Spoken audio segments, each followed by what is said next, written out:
जय हिंद दोस्तों, मैं हूँ सादिक शाह। आप देख रहे हैं शासन भारती न्यूज। आइए एक नज़र डालते हैं कुछ खास खबरों पर। इसी तरह खास खबरों के लिए हमारे चैनल को लाइक कीजिए, सब्सक्राइब कीजिए, शेयर कीजिए। जय हिंद। अस्सलाम वालेकुम वरहमतुल्लाहि वबरकातुहू। हैदराबाद के हमारे एमएलए, हमारे सीनियर कायद जनाब जाफर मेरा साहब मालेगांव में और उत्तर महाराष्ट्र में मजलिस की पहचान हमारे भाई खालिद मलिक साहब, यहाँ के उम्मीदवार जनाब हाजी माजिद साहब, यहाँ पर मौजूद तमाम उम्मीदवार, मजलिस इत्तेहादुल मुस्लिमीन के चाहने वाले बुजुर्गों, नौजवानों, साथियों, जहाँ तक नज़र जा रही है अल्हम्दुलिल्लाह मजलिस इत्तेहादुल मुस्लिमीन से मोहब्बत करने वाले लोगों का सरों का समंदर हम देख रहे हैं। मालेगांव ने हमेशा से ही हमारे कायद बैरिस्टर असदुद्दीन अवैसी साहब के ऊपर यकीन जताया है। आपकी मोहब्बतों का नतीजा है जिसकी वजह से महाराष्ट्र में हमारे एमएलए जनाब मुफ्ती इस्माइल साहब को आप लोगों ने अपनी दुआओं से नवाजा। महानगर पालिका का इलेक्शन आया है। अभी हम धुलिया में एक जलसा लेकर आ रहे हैं, कल मुंब्रा में एक जलसा लेकर आए। आप बैरिस्टर असदुद्दीन अवैसी साहब के जलसे देख रहे होंगे कि गोवंडी के अंदर क्या हाल था। कल अमरावती और अकोला में बहुत ही कामयाब जलसे हुए। नौजवानों की इस हद तक दीवानगी थी कि अकोला में जो नौजवान असद साहब के करीब आना चाह रहे थे, वहां पर पुलिस को लाठी चार्ज करना पड़ा। इतनी दीवानगी असद भाई के लिए हम देख रहे हैं। यकीनन 15 तारीख के दिन आप लोग भी हमें अपनी दुआओं से नवाजेंगे और मजलिस इत्तेहादुल मुस्लिमीन को कामयाब करेंगे। ये पूरा यकीन और पूरा भरोसा लेकर हम आपके बीच में आए हैं। हमें मालूम है कि महानगर पालिका का इलेक्शन भी उतना ही मायने रखता है जितना एक एमएलए और एमपी का इलेक्शन। एमएलए शहर के बारे में फैसले लेता है, सोचता है। एक कॉरपोरेटर अपने इलाके की तरक्की, अपने इलाके के अंदर क्या होना चाहिए, क्या नहीं होना चाहिए, हमारी आम जिंदगी, हर रोज की जो जिंदगी है, उसका सीधा वाबस्ता अगर किसी से होता है तो इस इलाके के कॉरपोरेटर से, अपने अपने इलाकों के कॉरपोरेटर से होता है। हमें खुशी है कि हाजी माजिद साहब ने आपके इलाके के अंदर 2017 से लगातार वो आप लोगों की खिदमत करते रहे हैं।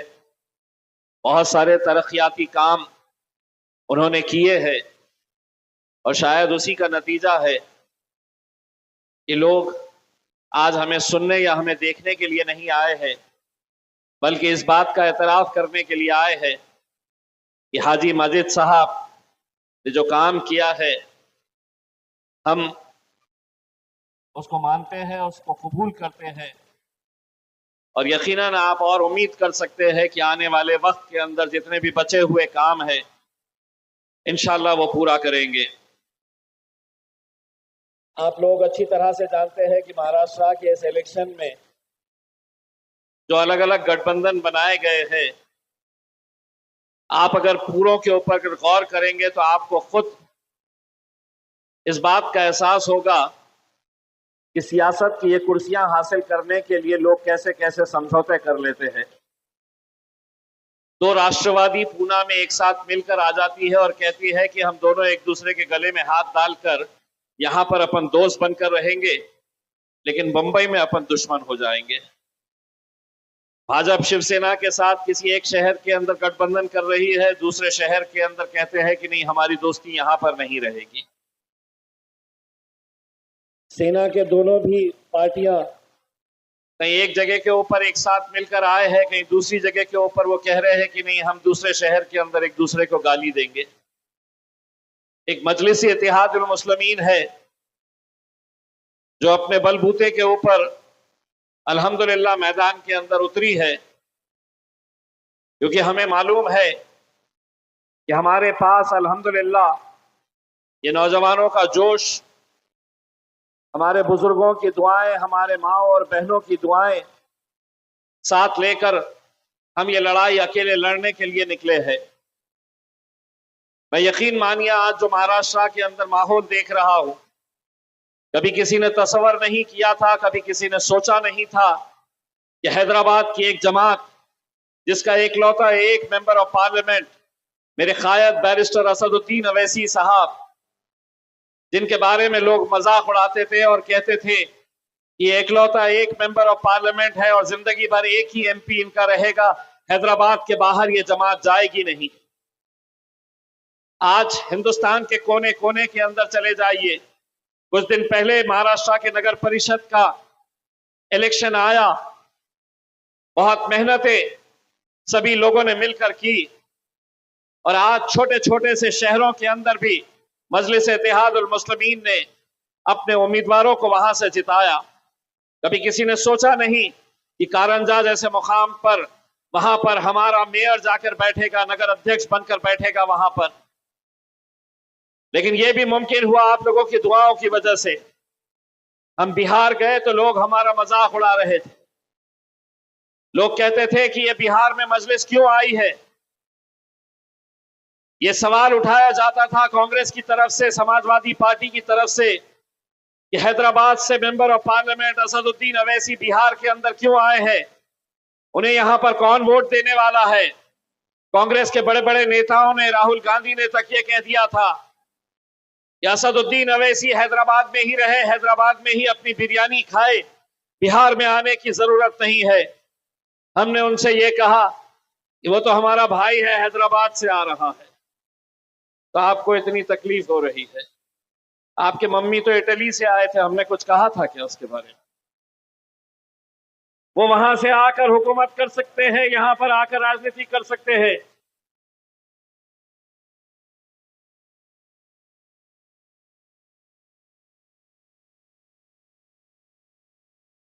देखिए, मैं ऐसे नौजवानों की बहुत कदर करता हूं। यही वो नौजवान है जिन्होंने मजलिस को आज इस मुकाम तक पहुंचाया है।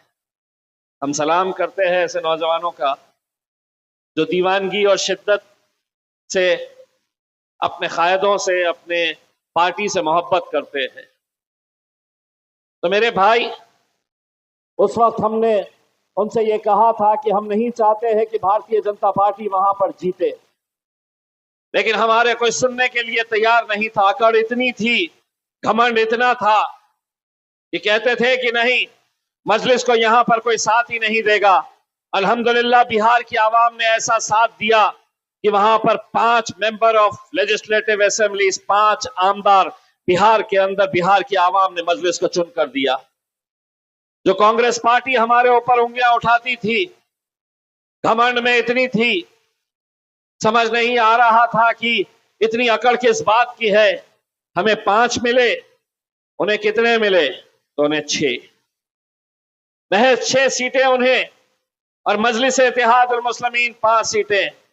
अगर हमारी कुछ सीटें महज 300-400 वोट से अगर हम नहीं हारते, हमारा भाई वहां पर आदिल हसन अगर नहीं हारता, तो 6 सीटें कांग्रेस की भी होती और 6 सीटें मजलिस इत्तेहादुल मुस्लिमीन की भी होती। लेकिन हम शुक्रिया अदा करते हैं बिहार की आवाम का, जिन्होंने हमें 5 MLAs वहां पर जिता कर दिए हैं। आज महाराष्ट्र के अंदर तमाम साजिशें ऐसी हो रही है कि जहां जहां पर भी मजलिस खड़ी हुई है, वहां पर पूरी ताकतें एक साथ मिलकर आ रही है। पूरी ताकतें जुट गई है कि मजलिस को कैसे हराया जाए, मजलिस को कैसे कमजोर किया जाए। लेकिन आज अल्हम्दुलिल्लाह इस मुकाम के ऊपर हम पहुंच चुके हैं कि जहां पर आवाम ने तय कर लिया है, मुश्किल ही सही लेकिन अब यह फैसला कर लिया है आवाम ने, ना झुकेंगे ना डरेंगे, अगर जुड़ेंगे तो उड़ेंगे। हम आपसे जुड़ने की अपील करने के लिए आए हैं। हम आप लोगों से जुड़ने की इल्तिजा करने के लिए आए हैं, और इसलिए भी ये इलेक्शन महज कुछ कॉरपोरेटर्स जीत कर आ जाएंगे इसके लिए नहीं। आज हमारी अपनी क़यादत हम हर उस जगह पे करना चाहते हैं जहां पर इतनी बड़ी तादाद, इतनी बड़ी आवाम हमारी मौजूद है। अगर हम यहां पर अपनी क़यादतों को खड़ी नहीं करेंगे तो फिर कहां खड़े करेंगे मेरे भाई। इसीलिए आज मैं आप लोगों के बीच में आया हूं तो सिर्फ ये इल्तिजा करने के लिए आया हूं।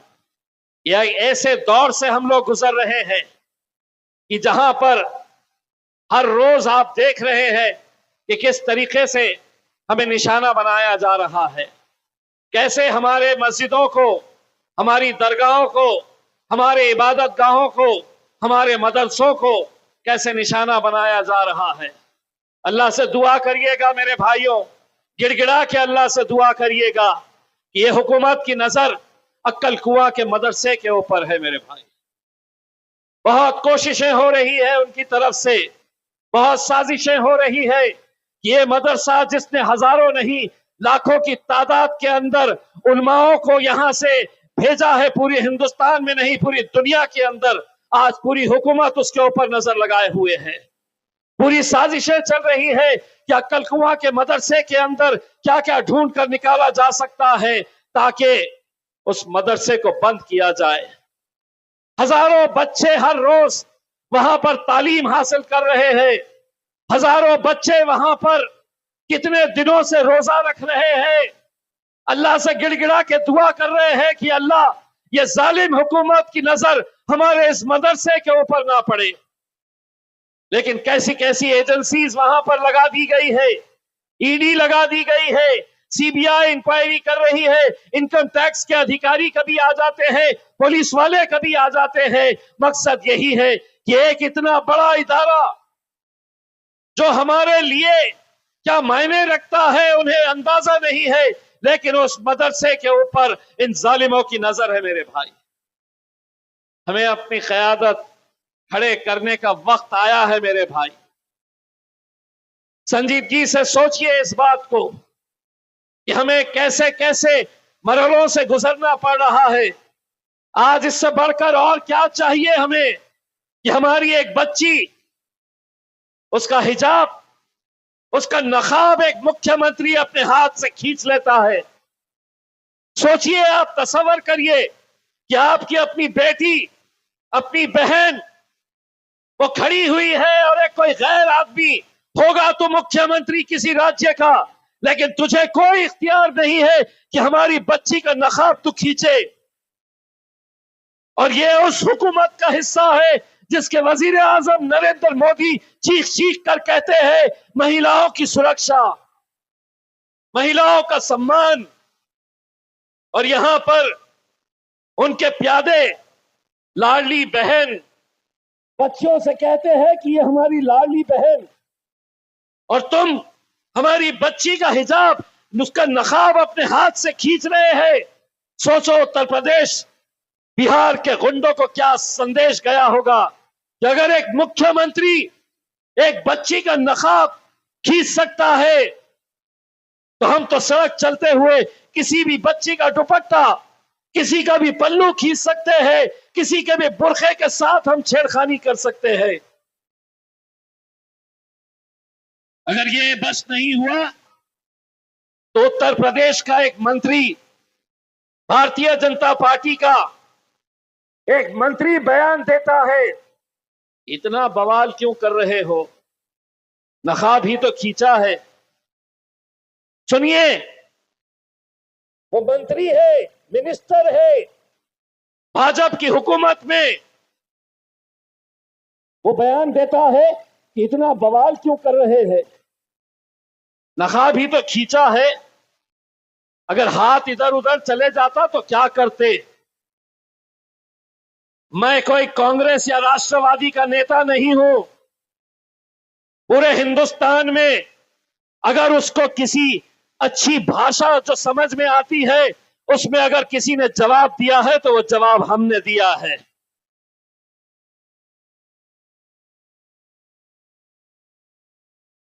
कहता है अगर हाथ इधर उधर चले जाए, उसकी पोती की उम्र की वो बच्ची, उसके पोती की उम्र की वो बच्ची के बारे में कहता है कि हाथ इधर उधर चले जाए तो आप क्या करेंगे? तो उसको जवाब मैंने ये दिया कि बच्ची अगर मुसलमान है तो सिर्फ हम मुसलमान बच्ची है बोलकर नहीं, अगर वो बच्ची हिंदू भाइयों की होती, अगर वो बच्ची दलित समाज की होती, ओबीसी समाज की होती, तो हमारा जवाब वही रहता जो आज हमने इस मुस्लिम बच्ची के बारे में दिया कि अगर तू ये सोच रहा है कि तेरा हाथ इधर उधर चले जाता तो सुन अच्छी तरीके से, तेरा हाथ तोड़कर हम दूसरे हाथ में दे डालते। मंत्री है, मैं कुछ भी बोलूंगा, मैं मुख्यमंत्री हूं, मैं किसी का भी नकाब खींचूंगा, किसी का भी हिजाब खींच लूंगा मैं, और कोई बोलने वाला नहीं है। तो सुन अच्छी तरीके से, हम कोई दूसरे पॉलिटिकल पार्टी के मुसलमान गुलाम नहीं है जिन्हें कुर्सी प्यारी है।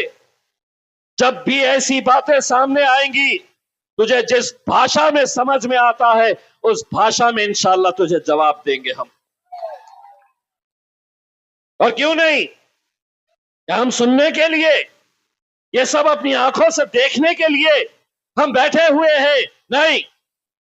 बहुत सालों तक तुम बोलते थे और हम सुनते थे, अब हम बोलेंगे और तुम्हारे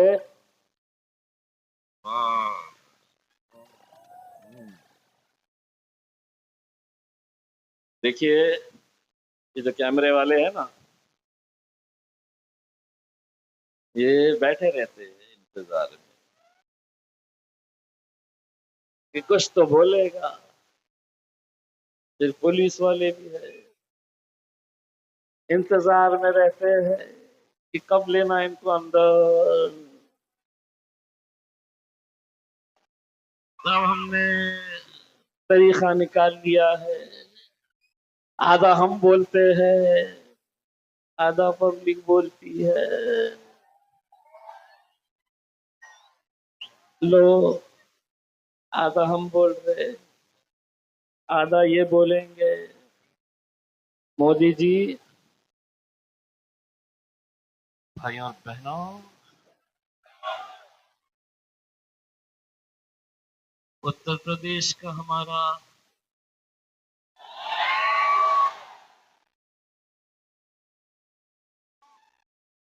हमने कुछ बोले ही नहीं।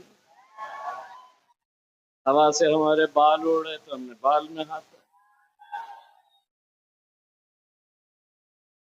देवा भाव, अच्छी तरह से सुन लो। अगर ये समझ रहे हैं कि कुछ भी बोलेंगे कुछ भी करेंगे तो सुनो, इतने सालों तक तुम बोलते थे, हम सुनते थे, अब हम बोलेंगे और तुम्हारे, अब हम बोलेंगे और तुम्हारे पता क्या केस अपने पे कहां से होता? बाबा जी का। जाओ, घंटी बजाते बैठो, दोष नहीं होता। लेकिन हमको भी समझ में आ गया है, कानून सबूत मांगता है। सबूत है, आधा हमने बोले, आधा बस आप लोगों को यह समझना है अच्छी तरीके से। इस दौर के अंदर जो हालात से हम गुजर रहे हैं, इससे बदतर हालात और तसव्वुर मत करिए। सत्ता का घमंड है, हुकूमत हमारी है, हम कुछ भी करेंगे, हम कुछ भी बोलेंगे, तुम्हें सुनना पड़ेगा। तो एक बात अच्छी तरह से समझ लो, अभी सत्ता का नशा है, मगर बहुत पछताएगा उस दिन, तो हमसे क्या हमारे साए से भी घबराएगा उस दिन।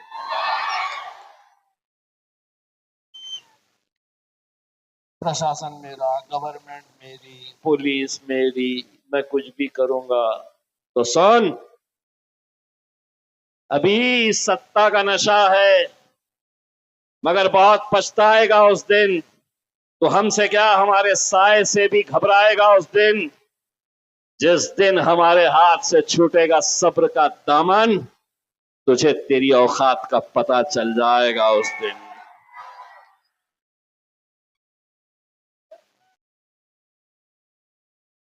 पता चल जाएगा ना। कब तक डराओगे? कब तक हमें बोलने से रोकेंगे?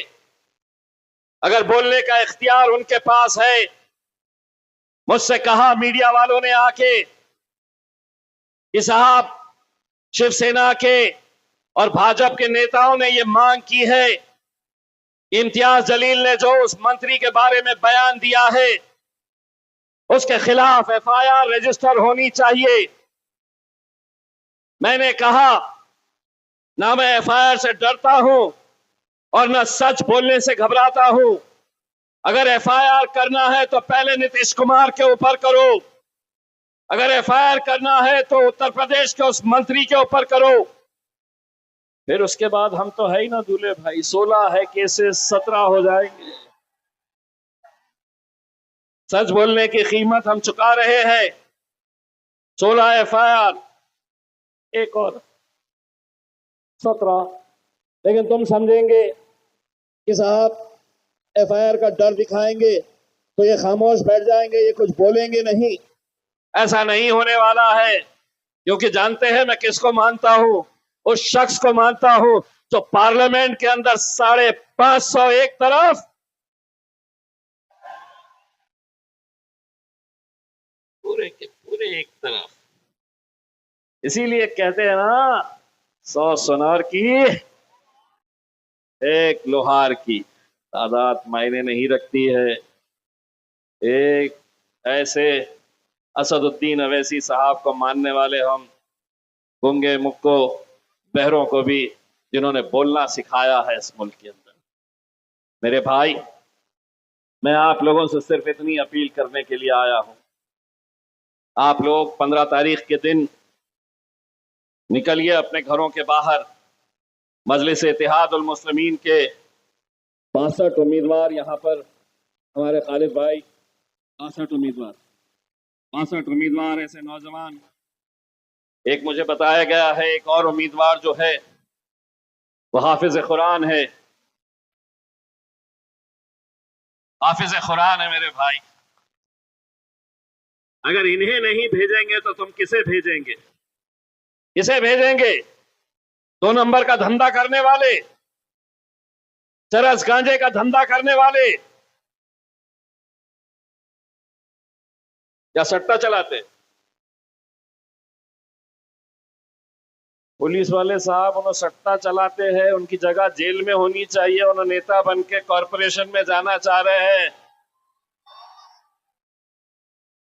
उठाओ उनको और डालो वहां पे, जिसकी जो जगह है वो वहां पे उनको भेजना चाहिए। ये भी सोचते होंगे कि इनके नेता कैसे कैसे तैयार हो रहे हैं, कोई सट्टा क्या, रेती भी चुराते, वाह, राशन भी चुरा लेते, वाह। कौन है, किस पार्टी से खड़े हुए?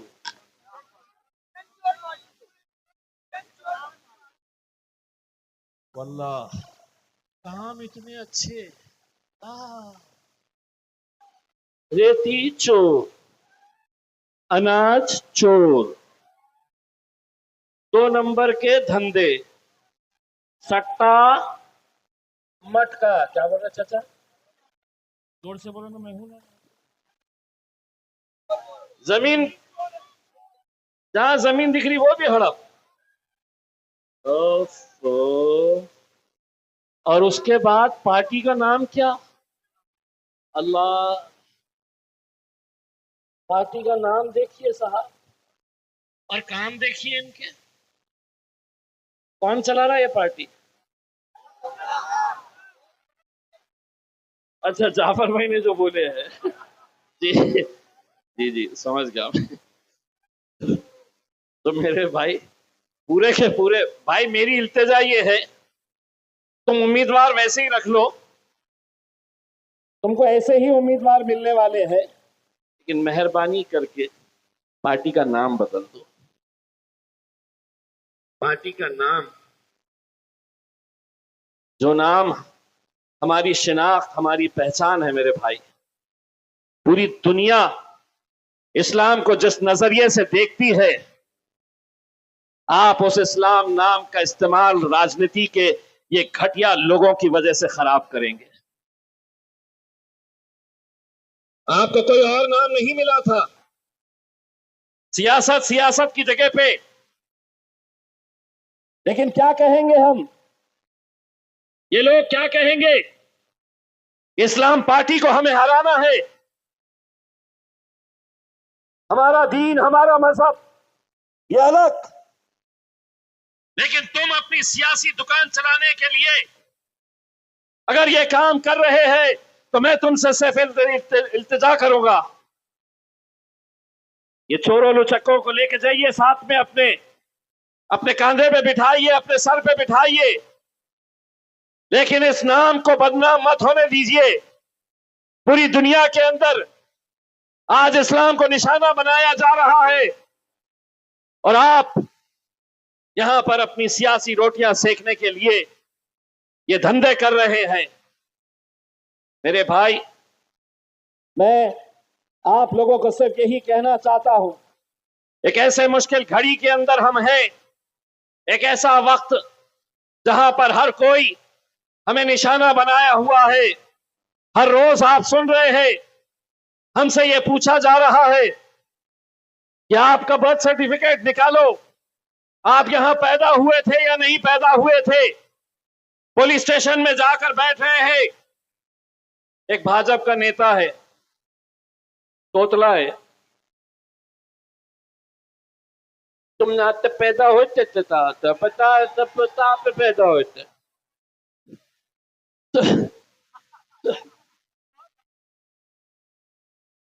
ये मालेदोन में क्या बोल रहा बे? सीधा बोल, मुंह में से सुपारी निकाल के बात कर। जहां वहां घूम रहा, पहले बर्थ सर्टिफिकेट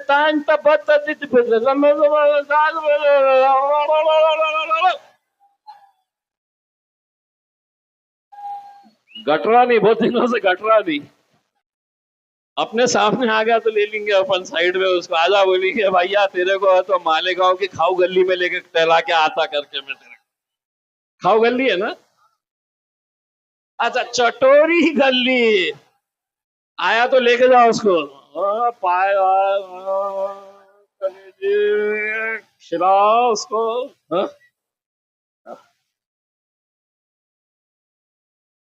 एक एक मोहतरमा है, भाजपा की है वो भी, एक आंखा से ढूंढ के ला रहे कि ये तो मोहतरमा ने अभी कुछ दिन पहले बयान दिए, बोले मुसलमान 19 बच्चे पैदा कर रहे।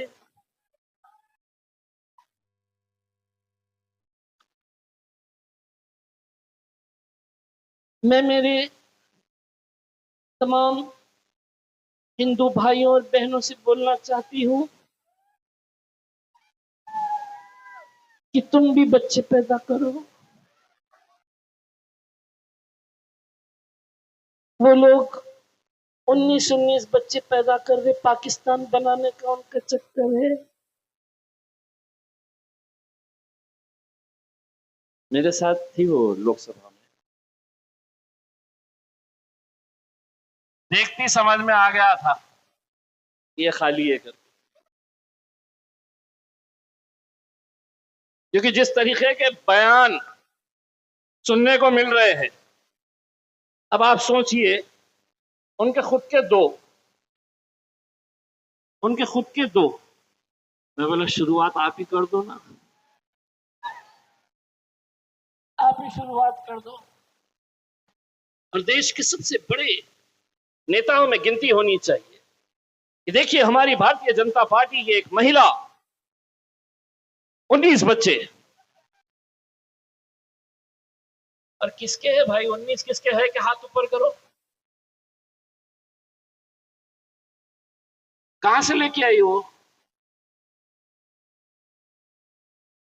मैं जो दिल में आया, मतलब तुमने, दूसरों ने पैदा करना और आपने कुछ नहीं, शुरुआत आप करिए, मोदी जी भी खुश हो जाएंगे। देखो, कोई तो लीड कर रहा है, हाँ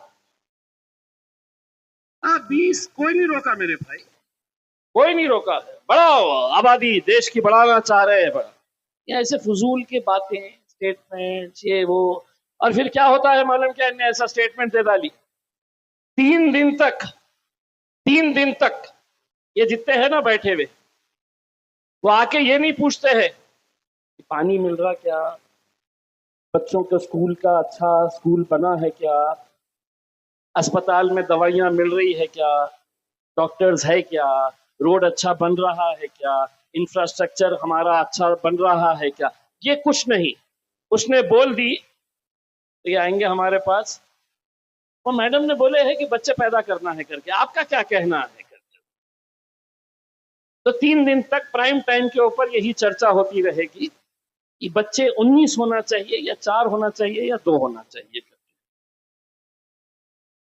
बहुत नाराज हो रहे होंगे आज, बहुत ले रहा हूं तुम लोगों को।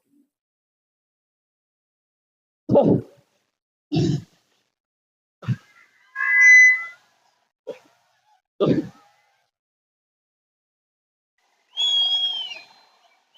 जाके एक आध मर्तबा पूरे के पूरे जाना और यहाँ पे पुलिस वालों से पूछना, साहब आपको पता नहीं है क्या कि कुत्ता गोली कहाँ मिल रही है करके? हाँ, नशे का कारोबार आज पूरे हिंदुस्तान के अंदर, सुनिए, बहुत संजीदगी के साथ ये बात कर रहा हूं मैं, और पूरी जिम्मेदारी के साथ ये कह रहा हूं, पूरे हिंदुस्तान के अंदर जहां जहां पर भी मुसलमानों की आबादी ज्यादा है, चाहे वो धुलिया हो, मालेगांव हो, औरंगाबाद, भीड़ हो, मुमरा हो, भिवंडी हो, सरकार की, हुकूमत की देख रेख के अंदर, पुलिस की जानबूझ को सब मालूम होने के बावजूद ये नशे का कारोबार चलाया जा रहा है। सब जानते हैं कि बेचने वाला, इस्तेमाल करने वाला, ये सभी हमारे लोग, तो पैसा कमाने के चक्कर में पूरी नौजवान नस्ल को कैसे बर्बाद किया जा रहा है, और हम तमाशाई बनकर देख रहे हैं।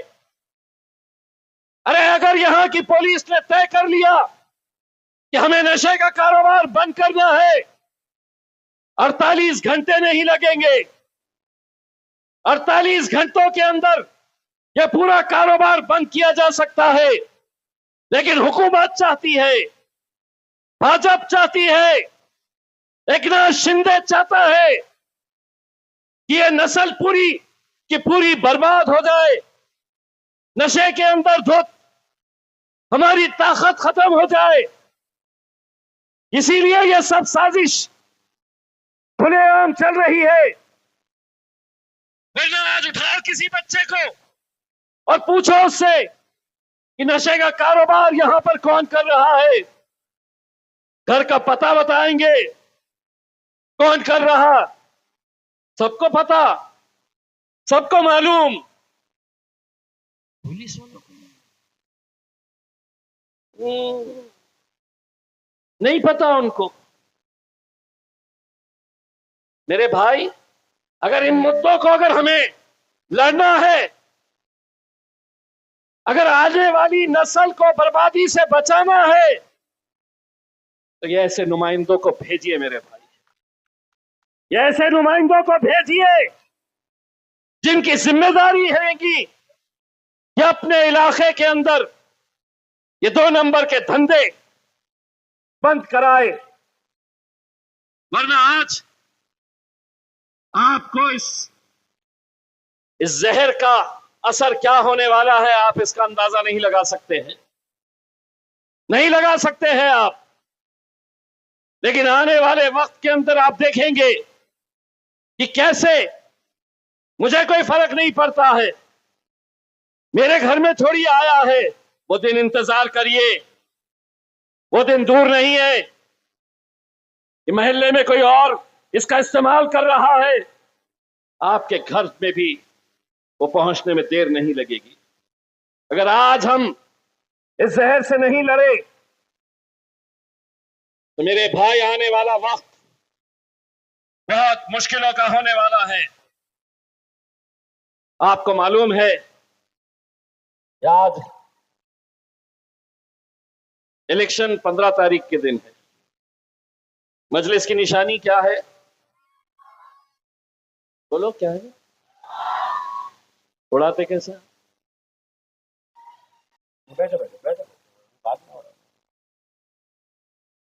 मेरे पास एक मंत्री है औरंगाबाद में, एकनाथ शिंदे साहब का मंत्री है, उसका नाम है संजय सिरसाट। उन्होंने क्या किया है मालूम? इलेक्शन कमीशन को एक शिकायत लिखा, और शिकायत क्या लिखा है कि 14 तारीख को हमारे हिंदू भाइयों का एक बहुत बड़ा त्योहार है, मकर संक्रांति का त्योहार है। 14 तारीख के दिन मकर संक्रांति का त्योहार है, और मकर संक्रांति के दिन हमारे हिंदू भाई क्या करते हैं, क्या उड़ाते हैं पता है? तो ये ज्ञानी आदमी एक पत्र लिखा और लिख के इलेक्शन कमीशन के पास गया और ये मांग की कि हमारा त्योहार है, हमको पतंग उड़ाना पड़ता 14 को, इलेक्शन आ रहा 15 को, तो हम उड़ाएंगे 14 को। 15 के दिन लोग देखेंगे इतने सारे पतंग उड़े हुए थे, तो वो जाके पतंग के ऊपर वोट लगाएंगे। तो उन्होंने मांग किया ये पतंग निशानी उनके पास से ले ली जाए, एमआईएम को पतंग की निशानी नहीं देना करके। उन्हें लेटर ले जाके दे दिया इलेक्शन कमीशन के पास। इलेक्शन कमिश्नर ने उसको नीचे से ऊपर तक देखा और सोचा ये ज्ञानी लोग कहां से आते हैं, ये ऐसे होशियार लोग कहां से आते हैं, ये कैसे देवा भाव ने और एकनाथ शिंदे ने ढूंढ ढूंढ के ऐसे हीरों को जमा किया है जो ये कह रहा है कि 14 तारीख के दिन पतंग उड़ेगी तो 15 तारीख के दिन लोग जाके, हमारे भी लोग जाके पतंग के ऊपर मोहर लगा देंगे। तो मीडिया वाले आ गए पूछने के लिए, बोले संजय सिरसाट ने बोला है कि पतंग नहीं उड़ाना चाहिए। तो मैं बोला अब क्या क्या रोकेगा मेरे राजा, तेरे हाथ में पंजा है कि नहीं? मेरे हाथ में भी है, तो क्या काट के फेंक डालता 10 दिन के लिए कि इलेक्शन आ रहा है? हा? ऐसा हो सकता है? किसी की निशानी घड़ी है तो घड़ी ही नहीं पहनेंगे, घड़ी की तरफ देखे तो बोले नहीं ये गद्दार है। एक पार्टी की निशानी क्या है मालूम? सूरज। उसका बस चलता तो जाके बोल देता कि नहीं साहब इलेक्शन तक नहीं निकलना चाहिए, बिल्कुल नहीं निकलना चाहिए। मंत्री है साहब, ये हंसने की बात नहीं है, ये मंत्री है, ये हमको मतलब वो इलेक्शन कमीशन के पास गया तो मैं सोचा सीधा भागते हुए जाके नरेंद्र मोदी के पास चल जाऊं। मोदी जी मरना सबको है, मैं भी मरूंगा, वो भी मरेगा, लेकिन जब वो मरेगा तो उसका भेजा निकाल के रखो और दुनिया को दिखाओ कि कैसे कैसे ज्ञानी लोग इस देश के अंदर पैदा हुए थे।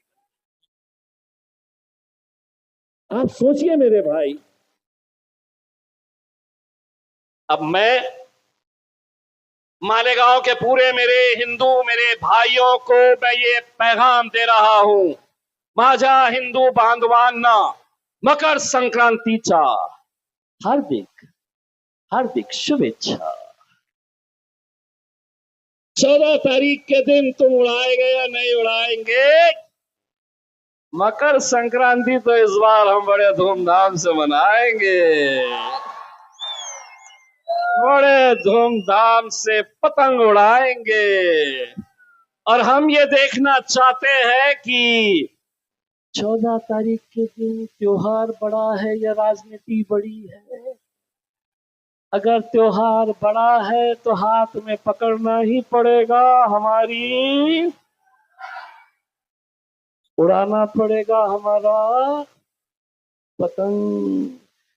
14 को हम उड़ाएंगे, 15 को तुम बटन दबाएंगे और 16 को इंशाल्लाह हम सब जश्न मनाएंगे। तो है तैयार जश्न मनाने के लिए? बस जाते जाते वही नारा जो हिंदुस्तान ही नहीं दुनिया भर में गूंजा है कि तेरा मेरा रिश्ता क्या। दोनों हाथ ऊंचा करके, तेरा मेरा रिश्ता क्या, तेरा मेरा रिश्ता क्या। ला इलाहा इल्लल्लाह। अब कैमरा वालों घुमाओ हाथ और दिखाओ पतंग कैसे उड़ने वाली है। बोलो पतंग पतंग पतंग पतंग पतंग पतंग पतंग पतंग। बहुत शुक्रिया।